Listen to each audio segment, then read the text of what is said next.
In this video we are going to learn localization and globalization. First, let us try to understand what are they. Localization and globalization helps the developer to develop a single application that can support multiple end user culture without having different application for different user culture. It means that a single application that can support multiple languages. For example, if we have developed one application and if that application is being browsed from the US, then same application will serve into the English language. If that application is browsed from the India, then the application will be served into the Hindi language. So if we have to develop this kind of application, then we can use localization and globalization feature of ASP.NET.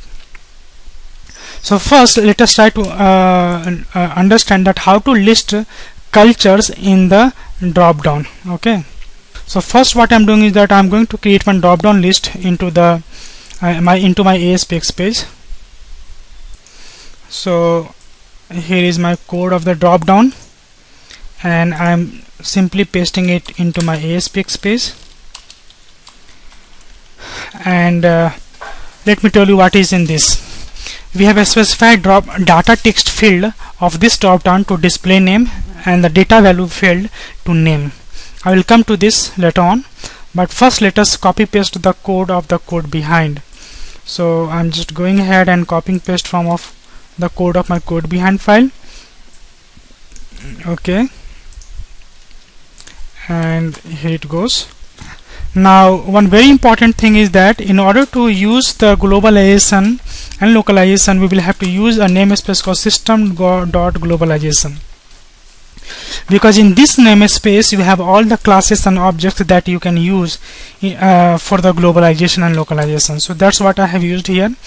And because now I want to populate all the cultures specified into the ASP.NET that is supported. So what I'm doing is that I am basically using the culture info.getCultures method by specifying the culture types.specific cultures, and then what we are doing is that we are ordering by the name of the culture, and this is basically a link query, and that ultimately the whole collection of all the cultures is available in the ASP.NET is being stored into the cultures object, and that culture object is ultimately I'm setting as a data source of the dropdown, and then we are calling the data bind. So what will happen is that this collection will have collection of an object that have display name and the name as a property, and that will be as basically bounded to the drop-down. So let me just run this page and show you.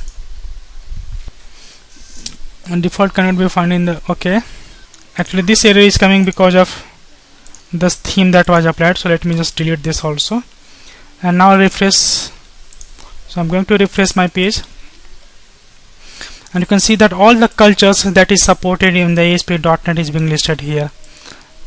Okay, let me show you the source of this particular file, and here you can see that the culture name is, for example, Africans, South Africa, and the actual name that is used in ASP.NET is AF-ZA. In the same way, for example, in Hindi, let me show you that in Hindi we have Hindi India as the culture name, and its language specific code is HI-IN. Similarly for the US also, you can see for the US we have for the US we have EN and -US basically. So here you can see that EN-US for English United States. So this is the way to list the cultures supported in ASP.NET on the page.